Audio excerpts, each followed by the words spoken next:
Welcome to the Whole Person Parenting Podcast. We're here to have honest conversations about how to follow Jesus and parent kids in a whole person way. For more content and encouragement as we support you on your journey, you can find us on Instagram, YouTube, and wherever you get your podcasts. We're so glad you're here. Now let's jump in.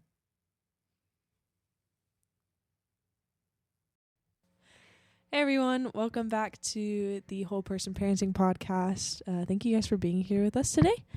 We are continuing in our series called Are We There Yet? Kind of like a road trip through the different stages of development and ages and all the things that come with it. So we're thankful that you guys are here. And very, very thankful. Yeah. And how's your week been? It's been busy, you know. Mine kind of flew by, though. Like, Mine I did didn't feel too. like it drug on. No, not at all. Which was nice. I was busy just But it kind of just... clicking through. Yeah. Yep. It was eventful, though. I mean, Yeah. a lot of time Thanks for doing random asking. things. You're welcome. Yeah. You're very welcome. Yeah. Well, so we're talking today about the tween years. Yeah. I was just thinking, like, this is an awkward start, which is perfect. Because it's an awkward stage. It's an awkward stage. So it feels like we're, like, paying tribute to the age. We kind of are. Maybe it's like It is a little awkward start, a little parallel process here. I know. That's hilarious. Just lean into the awkward. Yeah. We're going to be talking about the tween age years. Really awkward. And I feel like it's one of those that you, like, see people, like, well, I guess now. Yeah. Looking at people that are in the tween age, you look at them and you're like, oh, I just feel for you. I know. Yeah. You're I do. I going really through do such an too. awkward phase. You just kind of can't help but, like, feel sorry. I know. Just because I Because you remember what see- it's like. Yeah, because I feel their pain. I little know. bit. I think anyone who's been I through think it anyone already. who's been through the tween age feels like, oh, I probably wouldn't go back to that time. No. If I could choose one era. one era of my life to go to, it would not be that one. Yeah. I agree. And I found myself as we were talking about, like, as we were preparing for this episode, feeling like what I noticed was I was like, I struggle to want to remember the tween years. It's kind of one of those you want to put in the back of your mind and forget about. Yeah, exactly. But they're so important. Yeah. So yeah, They are. yeah. They're really What was it like? formational. What was it like for you for your tween years? Like, what stands I out feel to like you? Big thing was, I remember, like, I hit puberty earlier Mm-hmm. than most people and hit puberty at, like, age 9 or 10, which is within the tween years because we're defining that more around, like, 9 to 12. Mm-hmm. Maybe into 13 a little bit. Yeah. And I remember, do you remember I had that horrible, like, under the skin acne on my forehead? Yeah. That was so awful. And, like, my hair completely changed. And Yeah. got really randomly oily. Yeah. And it was really frustrating because we were, like, trying to help my hair. And around the same time, I got my hair, like, bleached for the first time. I don't know why, like, my physical features are the first thing that came to my mind, but Well, maybe I there's think that's often what happens kind of thing. Yeah. Yeah. Is that there is so much happening physically. Yeah. Where. I got my hair dyed for the first time, Mm-hmm. but then also got my hair chemically burned around that same time. Yeah. That was very frustrating. And it, like, set my hair back years. It's very sad. It's very. Yeah. I know that was hard. It was so hard. I know. And I was like, I developed so much quicker than everyone else. Like, Yeah. I was considered, like, the tall girl Yeah. in elementary school. And I'm, like, very average height. Like, Yeah. I'm, like, probably more on the short side. I don't know about that. I mean, Well, you're on I the would short definitely. side. I'm not even on the short I'm side. 5'5". I am short. So now, but Yeah. I probably I've been 5'5" probably since, like, 8th grade. Yeah. Like, I haven't grown. Yeah. So you were a but tall, around that like, time, I was fourth like, and fifth yeah, grader. Yeah. Yeah. Anyways, so I remember mostly physical changes. I remember, you start middle school. Mm-hmm. I got into a weird, like, black hoodie phase where I only wore, like, black hoodies and jeans. Mm-hmm. I remember feeling really insecure Mm-hmm. a lot. Yeah. Trying to figure out what was funny to people, like, how to talk to people. Yeah. I always was someone that connected better with adults because I understood adults better. and knew how to talk to them and had a hard time talking to people my own age, which I would say has gotten better now. But yeah, that's kind of what I think of when I think of. But overall, like a pretty difficult time. Like kind of just uncomfortable. Yeah. And like looking back now, I laugh because I'm like, oh, I was so dorky. I was so dorky. I think we all were I think that's the commonality of the tween years is like, we're all just, it's hard to be a cool tween.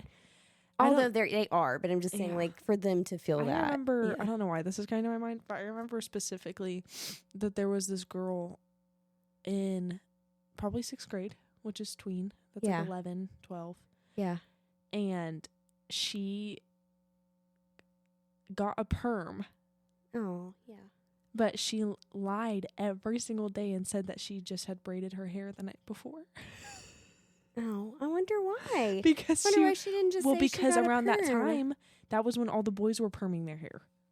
Oh, so she like didn't doing want to be that, like she didn't want to be like, oh, you just want to be like one of the boys, like oh, weird, getting your hair permed. Yeah, I would not have thought of that. I know. It was really, I don't know why that's sticking out to me, but I remember thinking like that's really weird. Yeah. Like, why are you pretending? Yeah. Like you just braided your hair every day and everyone knew that she had just gotten a perm. Yeah. But so what were your teenage or tween, not teenage, tween years like? Yeah, my tween years were tumultuous is what I would call them. I just remember there being there was such an emphasis on like couples and boys and girls and boys like coupling up. It was like the first time that it was going beyond like just like, will you be my girlfriend or will you be my boyfriend, which is crazy because you're so young, but at the same time it was like people were feeling like they were getting in like serious relationships. I remember my first boyfriend was 4th grade. His name was Troy. Yep. And you had your first boyfriend. What was his name? Spike? That was my first boyfriend. That was in preschool. Oh, that doesn't count. Yeah. Well, I had a crush, like a longtime crush that was a kind of an off and on boyfriend. But anyway, it was just really like trying to figure that out and feeling like we had all these like changes going on, like with our bodies, with growing really tall, like the girls being way taller than the boys. And except for me, and but in general, a lot of them getting taller than the boys, and then, I think just the boys' voices, sometimes changing, or like all of a sudden one of them was really big or had a mustache, like too early, randomly, or you're just like, whoa, like, where did that come from? So I just remember that a lot, and so I do think that most people think mostly about the physical changes of the tween years and then the awkwardness of those physical changes because it can like make kids clumsy and it can make them awkward or kind of flailing around, or it seems like they're like a kid inside but then they have like these bigger bodies that like where you're like, you shouldn't be acting like that anymore, but like they were just like a little kid yesterday and all of a sudden they look like an older an older kid or an older, like getting into the teenage years. So, that's what stands out to me. Are just some of those things. I think academically things started getting harder, around that time. But yeah. So I feel like a lot of it is social change. I feel like in a lot of ways, because even with the physical stuff, it's like, okay, well, how is this going to affect my social life too? Yeah. So there's like this new awareness of like also like who's liked and who's not liked kind of thing. Yeah. Where that wasn't really a thing as much. It's more of like, okay, why is this person so well liked and these people aren't, Right. Yeah. Well, and that's making me think about the cognitive development that's happening, and that's the that metacognition, that thinking about thinking and realizing like that I have my thoughts about things and your thoughts about things may be different than my thoughts about things. And so then I have now this new awareness of my own thoughts and of what your perceptions might be. So me trying to figure out like, Yeah. Trying to figure what's going on with you. That's interesting. Yeah. And so Thinking that's not been on board thinking before about this. your own thoughts, but thinking about other people's thoughts as well. Yes. So thinking about what are you thinking about? Right. You having exactly. Me So thinking, what are you thinking? Well, I'm thinking about what exactly you're a lot of overthinking. Yeah. That can begin, which makes a lot of sense because this is, we see like other mental health kind of things coming on, like anxiety, depression, starting to increase in these years, and especially around age 12. I remember working at an agency at one point in my career, and we were looking at the like stats, and we saw that the most common age of clients out of thousands of clients was 12. Really? There were more 12-year-olds in services than any other age. And so I can understand how that happens, though. I mean, like you've got this metacognition coming on, and you've got this awareness of other people's thoughts, their perceptions of you. You have also like the differences, like, but that transition between my parents being really important, my family being really important to me, and then toward my peers being more important, that really takes off in the teen years, that autonomy. Right. But this is like a precursor to that. Right. Too. This is the pivotal moments, the pivotal time frame where that's happening, where it's like I'm transitioning from you being so important and other people. So then there's lots of, feelings like that for parents. Especially if you haven't gone through this before, like or if you didn't navigate it well. Parent, or didn't do it well. Right. Because I feel like in our relationship, I feel like I definitely withdrew during those years. Oh yeah, for sure. Yeah, and whereas like previously we were like close always and always together. Yeah, and like I would say, just like, and I'm sure you experienced this too with your mom, but yeah. Like even asking like the simplest questions would like make me upset. Right. And like even asking like, how was your day at school? And I'm like, I don't want to talk about it. Just don't ask me questions.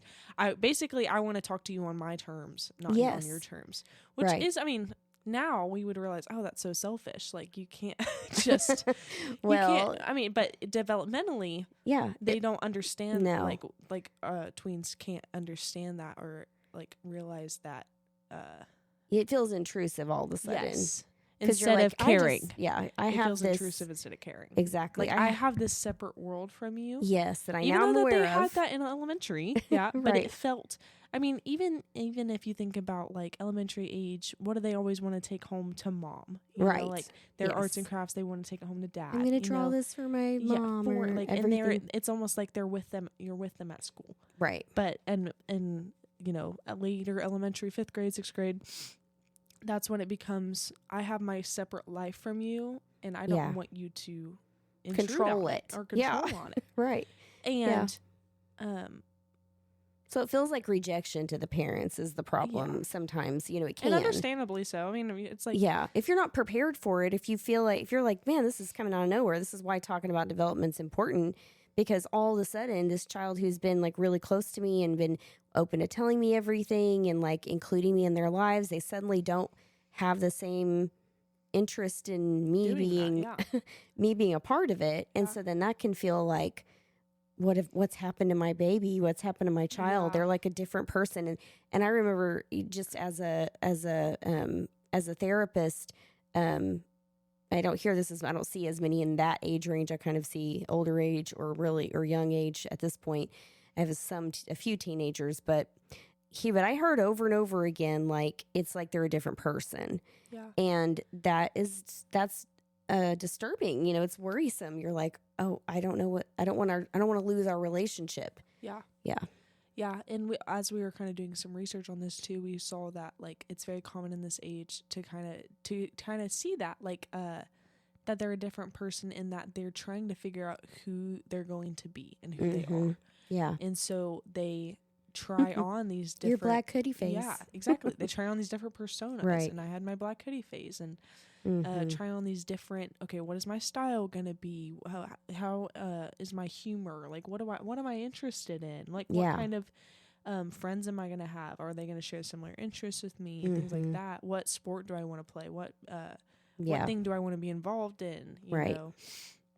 And then you identify with those things. Right. And so that's where like this kind of feeling of like, I don't know who this is anymore is because they're trying to figure it out. Who they are either. Right.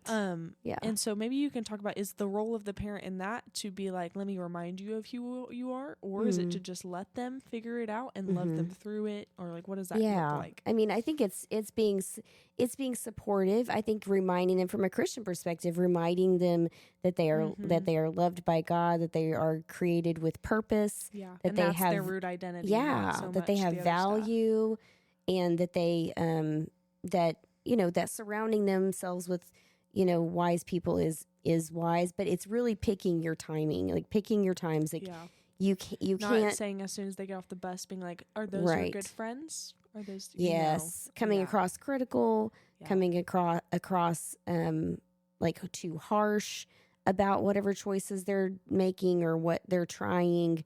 That is probably going to backfire. Yeah, and so push them away. Rather than so it's making your guidance more gentle and maybe a little less direct. Yeah. So living out what it is you want them to do, really modeling what that is, and continuing to connect with them. Because the thing is that when parents feel rejected by their child, they can sometimes do, in response to that, reject the child. Yeah. And so I feel rejected by you. Now I'm going to reject you. And now this becomes a barrier between us whenever really it's developmentally driven. It's not, it's not a break in the relationship. Yeah, it's not personal. Yeah. No. And so connecting to, it might not look the same as it did. Right. Like connecting might look just like watching their favorite movie with them, or something that they're showing interest in, taking them to like, okay, if your son is really interested in like cars all of a sudden, right? Yeah. Like, and take him to car shows. Take him to a car show. Yeah. Yeah. Daughter's really interested in musical theater. Take her to a play. Like, or a musical. Right. And things like that. Like supporting them through the interest. And then, like, I feel like I remember so many of our good conversations in that time happened after we had a good moment together. Like, the ones that were meaningful and not the ones that just happened, like... Because I was trying to, like, force conversation or trying to figure out what was wrong with me. Or like I can tell something's up, but you're not wanting to talk to me. And I didn't. Yeah. I didn't want to talk You're to like, anyone. I don't want to talk to you. I want to talk to... Yeah, I know I didn't. Leave me alone. And genuinely, I couldn't have given a reason for it. Yeah. It just felt like I don't want to talk to anyone right now. I want to be able to figure out my own emotions. And, there really is no good explanation. And so I guess the encouragement, too, is like... if you are like a parent of a tween, like you're not alone. Like it's every tween. Yeah, everyone's feeling like this to some degree. When you're talking about the emotions, that reminded me of that. How emotional awareness or even intensity grows, but it grows faster at this age than it does than the child's ability to regulate those emotions. So it actually outpaces, like the intensity of emotion spikes and outpaces the ability for the child to regulate. So they have almost too many emotions that right. they can't They can't actually have the capacity for it. No. And so I think giving them grace in that too. And I mean, obviously you're going to set boundaries and be like, what is an appropriate way to express, but also understanding that like they are overwhelmed with hormones, with emotions, with lots of changes all happening at once in their brain and their body. I mean, literally everything. They're having like a total overhaul. Yeah. And I just thought about the fact that during this time that you have something called pruning in the brain, and it happens around age 2, and then it happens again around age 12, which would be in these tween years. Yeah. And essentially, whatever is getting used the most is what stays, and whatever has not been used goes. And so if you have made, whatever your experiences are, whatever like neural connections you've made over that time between 2 and 12, whatever has happened the most and has been the most used is what is going to be sticking with the child. So it's really important, even in these tween years, to, you know, have positive experiences, to reiterate, you know, their self-worth, and boost their self-confidence, because they're about to have a shift where they have this pruning of anything, this use it or lose it situation that's going to happen in their brains. And that's so, interesting. Yeah, that's happening at that time too. Yeah.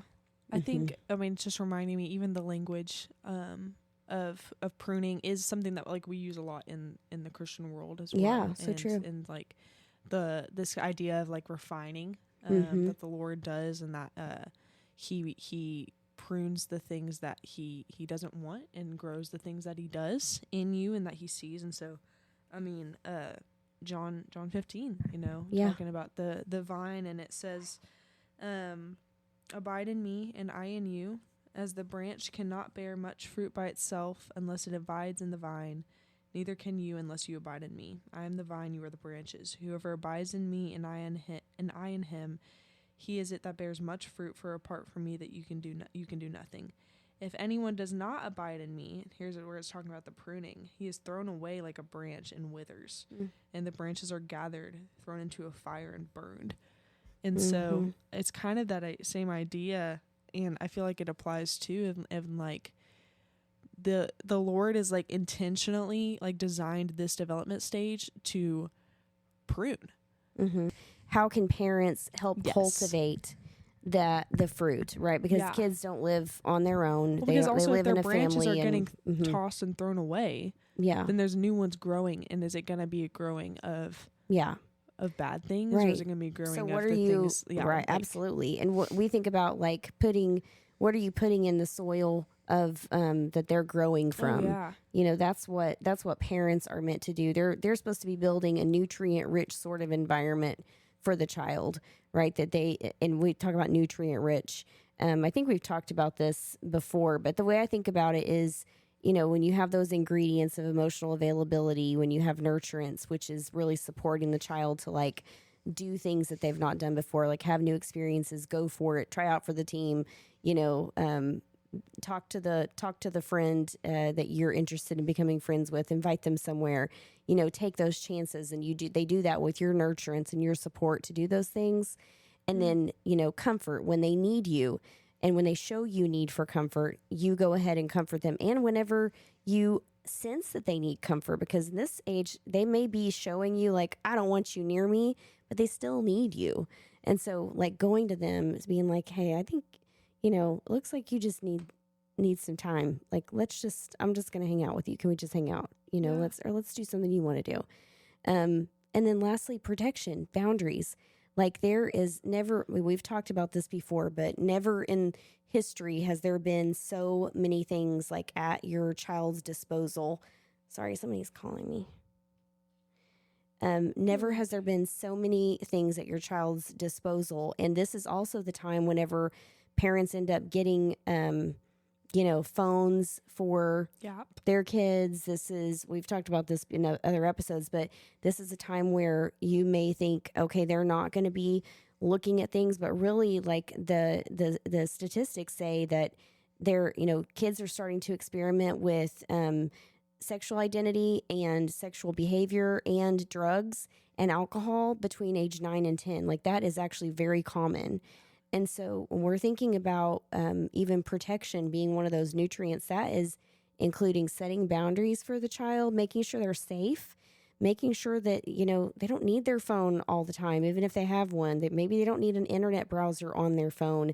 They don't need to have access to things. You need to check all of those apps because all of those apps are not safe. Even if they look like harmless games, there may be pathways and gateways to, you know, different dangerous things there. So like just understanding that even though they might be pulling away from you and even though they might seem like they don't need you right now, they like need you more than ever because this is an important time where those nutrients are still going into the ground and things are going to grow from that. And are they going to be things that are fruitful? What kind of fruit are they going to bear? Yeah. I feel like even in saying that, I feel like almost wonder if I was thinking about the parable of the sower. I mean, I'm just talking about the seed. But I almost wonder if, like, the Lord has given you this child. It's almost like it's a seed to be planted, and therefore the parent is the soil. And so in this season of, like, tween years, like, which soil are you going to be? Yeah. Like are you going to be the one that's hardened to where you can't, like, I'll just read it. And so it's in Matthew 13. It says, the same day Jesus went out of the house and sat beside the sea, and great crowds gathered about him, so that he got into a boat and sat down, and the whole crowd stood on the beach. And he told them many things in parables, saying, a sower went out to sow, and as he sowed, some seeds fell along the path, and the birds came and devoured them. Other seeds fell on rocky ground, where they did not have much soil, and immediately they sprang up, since they had no depth of soil. But when the sun rose, they were scorched. And since they had no root, they withered away. Other seeds fell among thorns, and the thorns grew up and choked them. Other seeds fell on good soil and produced grain, some 100-fold, some 60, some 30. Who has ears, let him hear. Wow. I'm just like, wow. That's I'm like so getting good. like revelation of like, in that context. Yeah, absolutely. Yeah, like, are you like in parenthood, like, you can either choke and smother and absolutely, like a thorn, either an abusive behavior or not giving them what they need, or or you can being overbearing or critical or harsh.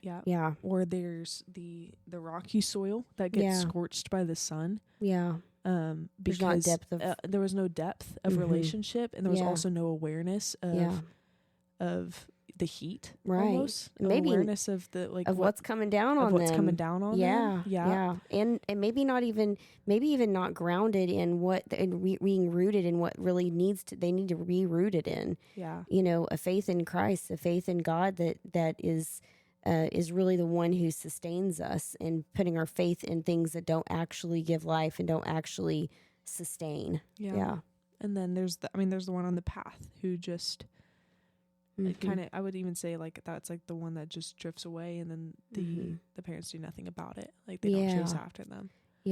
But like the Lord's, I guess the Lord's heart is that there would be fruit from this season. Absolutely. And that the seed that the Lord has deposited in a child to give to the parents, which is such a blessing. Like, that they would, be able to multiply and grow. And it makes so much sense, because, that this would be the time, because there is, the teenage years, we so often think about the teenager, like, oh, wait till just wait till they're a teenager. But and then they're gonna that's hate you. where the like kind of thing. Yeah, that's where the switch gets flipped. But actually the switch gets flipped earlier than that. Like, the switch is flipping during the tween years, and you have a lot to do with how that goes.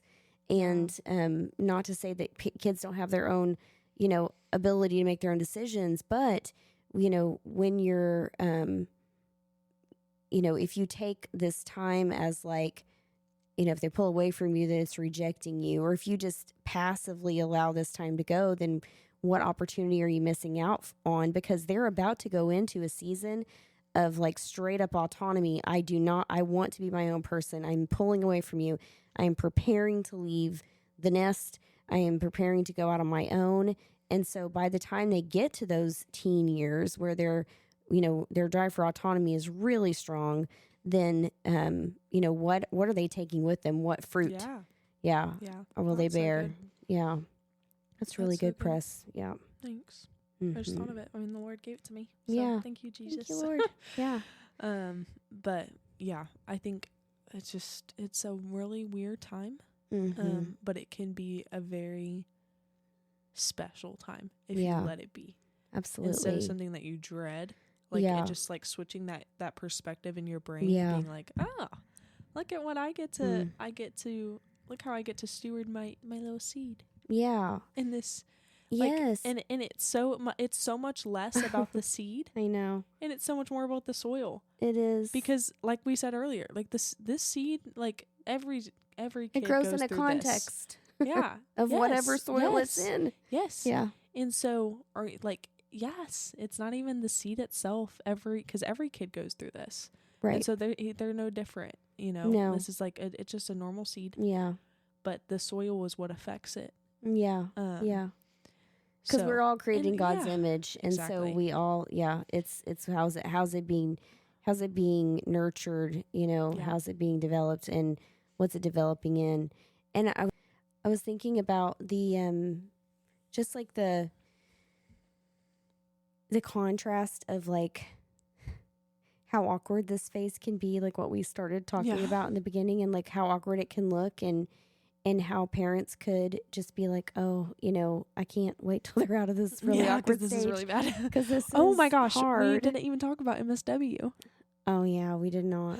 We'll talk about that in a second. Yeah, but I was thinking about like, well, let's go ahead. Let's talk about MSW first. Okay. So in our family, we described the syndrome and the syndrome.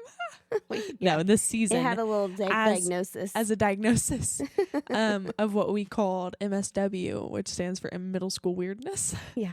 And so whenever me and Brayden would do something weird, we were like, oh, that's the MSW that's coming MSW. out. That's something MSW. happened. You're getting a little MSW. You need to stop that. And we just diagnosed it as middle school weirdness. We did. That was what we called the awkwardness. It was the awkwardness. And it was, and like the weird jokes and faces and just all the cringe things that were happening. Things. But because it is so cringy, you're like, you might want to kind of look away, and you might want to kind of, it is so not that you don't love your child, but also just be kind of waiting for it to be them to be through, because you also know how uncomfortable that is for them, because we've all been through it. All the adults have been through this already. And so I think, I want to encourage parents to like find, like, see the beauty in it, and how important it is for you to find beauty in it, because one of the stats that we found too was that that a girl's self-image peaks, their self-esteem peaks at 9 years old, and then declines from there, and rapidly declines by age 12. So this is exactly that time. Like, your daughters need you to tell them who they are. They need you to tell them. So to answer your question from earlier too, they need you to tell them that they are beautiful, that they are precious, that they are special, that they are of worth and value and intrinsic value, that it doesn't just come from the way that they look or their desirability from the opposite sex, that's not what they're for, and that God has created them with purpose, and along those same lines, like, that your boys need to know that it's okay to be sensitive, that it's okay to be emotional, that emotions are given by God, and there's no wrong emotions for a boy to have, that God has experienced all the emotions and has given us all the emotions that we experience, and that it's actually, they're a gift, and it's beautiful. And so as they're experiencing all these more emotions than they've ever had before, to help them name those emotions, to be like, oh, I think you might be feeling, disgusted here. I might be feeling embarrassed. This might be, and how do I help you navigate that? Like, not to squash it, but just to be like, how do you kind of, have that feeling and then recover from that feeling, because they need your help in that stage too. Yeah. That's so good. Yeah. So good. All right. Well, I think we'll end it there for the tween. Yeah. I just want to encourage parents to, don't give up on them. Yeah. Because the seed turns into a beautiful little flower. Presley. It's going to grow and it's going to bloom into a beautiful flower. Thank you. And that is our encouragement. That was a little bit of MSW, I think. It still comes out sometimes. Doesn't I it, just for all of embrace us? it. I as well. As do I. As do I. But I am able to enjoy the cringe instead of actually cringe away. I definitely enjoy the cringe. Oh, I love the cringe. It's so funny. Anyways, yeah. Thank you guys for listening. I mean, I'm sure some of this will bleed over into the teenage years. Yes. But the tween are important. And very important. They're more important than you would think. Might realize. Yeah. Very important. # myth debunked. That's right. Thank you. Man, she's knocking it out of the park today. I love it. I loved the hand signal. Debunked. Oh my goodness. Okay, we're gonna end it there. Yeah. Before this gets any better. It's better. All right. We'll see you guys next time. Thanks for watching. If you don't follow us on Instagram, go give us a follow. Follow us on YouTube, subscribe, and you Smash can that listen. like button. Oh my goodness. See, I knew this was gonna keep on happening. Smash that like button. And we'll see you next time. Bye. Bye.